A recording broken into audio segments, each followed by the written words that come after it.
तमिलनाडु के मंत्री एस शिवशंकर ने अपने विवादित बयान को लेकर एक बार फिर से सुर्खियां बटोरनी शुरू कर दी है और इस बार उनका ये बयान आग की तरह सब जगह फैल गया है, जिसके बाद अब भाजपा भी उन पर भड़क उठी है।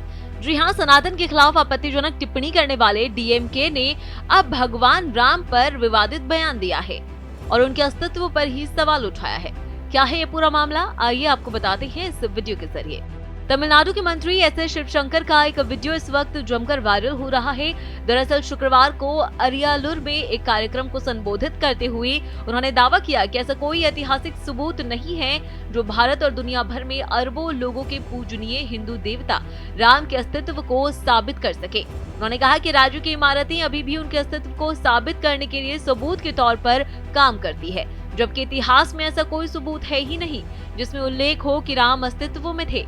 इस दौरान प्रमुख सरकार में मंत्री शिवशंकर ने कहा कि तमिलनाडु के लोगों का कर्तव्य है कि वो चोल सम्राट राजेंद्र चोल की विरासत का जश्न मनाए और उनका सम्मान करे।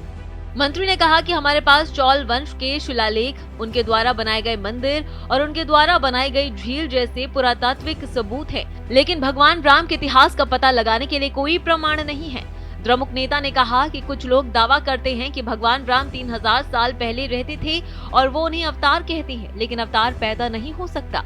अगर राम अवतार थे तो उनका जन्म नहीं हो सकता था। अगर उनका जन्म हुआ तो वो भगवान कभी नहीं थे। द्रमुक सरकार में मंत्री शिवशंकर के इस विवादित बयान के बाद से ही उन पर तरह तरह के आरोप लग रहे हैं।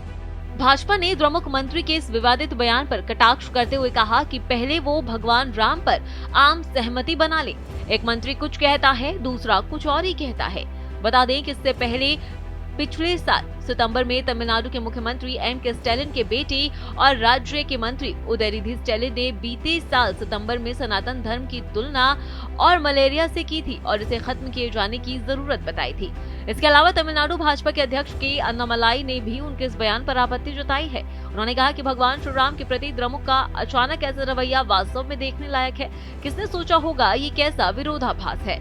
पिछले हफ्ते द्रमुक के कानून मंत्री एस रघुपति ने घोषणा की थी कि भगवान राम सामाजिक न्याय के अंतिम चैंपियन, धर्मनिरपेक्षता के अग्रदूत और सभी के लिए समानता की घोषणा करने वाले व्यक्ति थे। लेकिन अब परिवहन मंत्री शिवशंकर अपनी ही सरकार के मंत्री की बात काटते हुए दावा कर रहे हैं कि भगवान राम कभी अस्तित्व में थे ही नहीं। वहीं भाजपा प्रवक्ता शहनाज पूनावाला ने भी आरोप लगाया। उन्होंने कहा कि ये हिंदू विरोधी और राम विरोधी रुख एक बार फिर से सामने आया है। उन्होंने आगे क्या कहा, इस वीडियो में सुनिए। इंडिया अलायंस का असली हिंदू विरोधी, राम विरोधी चेहरा सामने निकल कर आ गया। डीएमके के मंत्री जिनके ऊपर अनेकों प्रकार के आरोप लगे, वो कहते हैं कि प्रभु श्री राम का अस्तित्व नहीं, उनका कोई इतिहास नहीं। बताइए कि ये वही पार्टी है जिसने कहा सनातन समाप्त कर देंगे। ये वही पार्टी है जो सनातन की तुलना बीमारी से करती है। राहुल गांधी पार्लियामेंट में खड़े होके बड़े बड़े उपदेश देते हैं, शिव जी की बारात के बारे में बोलते हैं, परंतु बताइए क्या डीएमके के ऊपर कुछ टिप्पणी करेंगे राहुल जी? नहीं करेंगे, क्योंकि राहुल जी की खुद की पार्टी का फिलॉसफी है वोट बैंक के लिए जो चाहिए ताली तो दो हिंदुओं को गाली। राम जी के अस्तित्व को किसने नकारा था यूपीए की सरकार में? उन्होंने तो हलफनामा देकर नकारा था। राम जी के मंदिर का विरोध किया, 70 सालों तक लटकाया अटकाया भटकाया, राम मंदिर प्राण प्रतिष्ठा में शामिल नहीं हुए। और हिंदू टेरर, हिंदुत्व आईसिस और बोको हराम की तरह है, ये सारी टिप्पणियां भी की। अभी तो राहुल गांधी ने स्वयं कहा हिंदू हिंसक होता है। ये राहुल गांधी ने स्वयं कहा कि राम जन्मभूमि के आंदोलन को हमने हरा दिया। रामनगर का तो नाम बदल दिया कर्नाटका में। तो राम के प्रति कितनी घृणा और नफरत का भाव है, किसी और धर्म के लिए कहा जा सकता है? आज राहुल गांधी जी बताए, उनके एक नेता टीएमसी के कहते हैं जय श्री राम का विरोध करो, दूसरे नेता समाजवादी पार्टी से कहते हैं हिंदू धर्म धोखा है, कोई कहता है रामचरितमानस पोटेशियम साइनाइड है, कोई इस प्रकार की टिप्पणी प्रभु श्री राम पर करता है। अगर कांग्रेस पार्टी सच में इस मोहब्बत की दुकान को चला रही है तो बताइए कि ये शब्द मोहब्बत की दुकान से ये नफरत के भाईजान है।